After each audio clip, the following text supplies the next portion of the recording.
Hello dear student, welcome. तो जैसे final account chapter है तो उसमें भी ऑब्जेक्टिव्स आने वाला है, राइट। तो कैसे ऑब्जेक्टिव्स आएगा सब तुम्हारे लिए रेडी है। तो आपको मालूम होना चाहिए कि जो तुम्हारा फाइनल अकाउंट है वो शेड्यूल 3 के हिसाब से बनता है। तो तुम्हारा फाइनल अकाउंट में एक होता है बैलेंस शीट, होता है एक प्रॉफिट एंड लॉस स्टेटमेंट होता है। तो अभी कहीं ना कहीं से तो स्टार्ट करना रहेगा, राइट।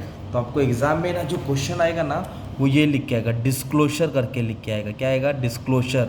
तो ऐसा क्वेश्चन पूछ सकता है कि disclosure under reserve and surplus, मतलब रिजर्व एंड सरप्लस में क्या आता है। तो आपको ये मालूम होना चाहिए कि reserve and surplus balance sheet का हिस्सा होता है। रिजर्व एंड सरप्लस किसका हिस्सा होता है? बैलेंस शीट का हिस्सा होता है, राइट। तो रिजर्व एंड सरप्लस में क्या आता है? कंपनी का जमा किया पैसा आता है। जर्नल रिजर्व आता है, capital reserve, debenture reserve, capital reserve, security premium, profit and loss balance आता है, नेट प्रॉफिट आता है। और उसमें से कंपनी जो भी डिविडेंड पे रहता है, जनरल रिजर्व ट्रांसफर किया था, लेस किया जाता है। तो ये तुमको ये पार्ट याद करना पड़ेगा, राइट। और दूसरा डिस्क्लोजर क्या है एग्जाम में शॉर्ट नोट्स के लिए आपको मालूम है क्या? ये आएगा फिक्स एसेट के अंदर क्या क्या आता है, राइट। फिक्स एसेट क्या आता है? फिक्स एसेट किसका हिस्सा होता है? नॉन करेंट एसेट्स का, राइट। किस में होता है वो फिक्स एसेट? टेंजिबल में आता है, राइट। फिक्स एसेट में क्या क्या आता है डिस्क्लोजर में बोला रहेगा? तो टेंजिबल और इनटेंजिबल एसेट। तो tangible asset are those asset which can be seen, जिसको हम देख सकते हैं, जिसकी वैल्यू होती है और जिस पर डेप्रिसिएशन निकलता है, जिसकी लाइफ लॉन्ग होती है।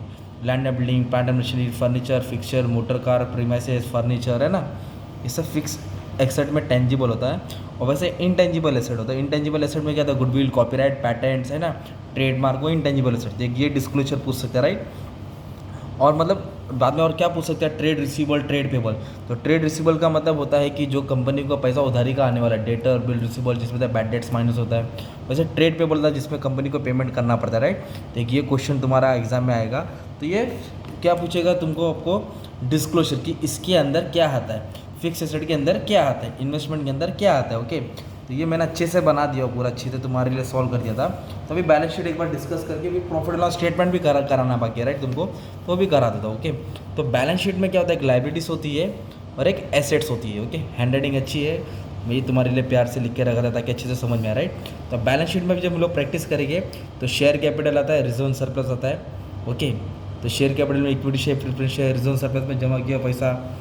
नॉन करंट में आएगा long term borrowing. Long term borrowing मतलब जो कर्जा कंपनी लंबे समय के लिए लेता है। तो डिबेंचर्स, बैंक लोन, छोटा मोटा कर्जा, short term borrowing, creditor, bills paper, other current liabilities, short term provision, ये तुम्हारा लाइबिलिटीज़ का पार्ट है। वैसे ये एसेट्स होता है, फिक्स एसेट, टेंजिबल, इंटेंजिबल। इधर इन्वेस्टमेंट आएगा, इधर फिक्टिशियस एसेट आएगा। करंट एसेट्स में इन्वेंट्रीज मतलब स्टॉक भी 3 टाइप का होता है, raw material, work in progress, finish goods.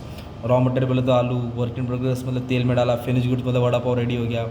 Trade receivable, रोकड़ा, बैंक बैलेंस, एडवांस बोला तो इधर आएगा। तो इस तरह किसके अंदर क्या क्या आने वाला है ना, मैंने यहाँ लिख दिया है, इसका स्क्रीनशॉट लिखते जाओ।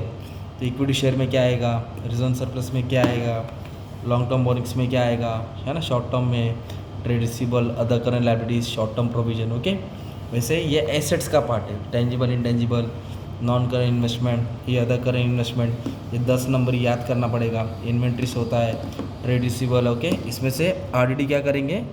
माइनस करेंगे। Okay, cash and cash equivalent, bank balance, छोटा मोटा एडवांस, है ना। ओके, तो वैसे ना जैसे बैलेंस शीट होता है ना, वैसे प्रॉफिट एंड लॉस स्टेटमेंट भी होता है। ओके, तो profit and loss statement exam में आएगा। प्रॉफिट एंड लॉस स्टेटमेंट 2 बार आ चुका है, तो आपको स्टेटमेंट बनाना पड़ेगा। तो बिजनेस का प्रॉफिट कहाँ से होता है? Revenue from operation. तो कंपनी कुछ तो बेचेगी ना, तो इधर सेल्स आता है। रेवेन्यू फ्रॉम ऑपरेशन में क्या आता है? सेल्स आता है। ओके, जो भी कंपनी बेचती है। फिर other income, dividend receive, commission receive, जो भी छोटा मोटा इनकम है, profit on sale of investment, तो ये इनकम हो जाएगा ए। वैसे कंपनी का इनकम होता है तो वैसे खर्चा भी होता है। तो कॉस्ट ऑफ मटेरियल कंज्यूम में आएगा, परचेस ऑफ मटेरियल। ओके, और कैरेज इनवर्ड, मटेरियल लाने का खर्चा। और चेंज इन इन्वेंट्रीज मतलब आएगा clothing stock minus opening stock. तो ये इन्वेंट्री से क्या चेंज हुआ वो लिखना पड़ेगा। एम्प्लॉय बेनिफिट एक्सपेंस का मतलब सैलरी, वेजेस, एम्प्लॉय के related provident fund. Finance cost मतलब इंटरेस्ट आएगा, डेप्रिसिएशन आएगा। अदर एक्सपेंस मतलब ऑफिस का खर्चा, general expense, sundry expense, bad debts, जो भी पैसा खर्चा हुआ, तो ये एक्सपेंस है।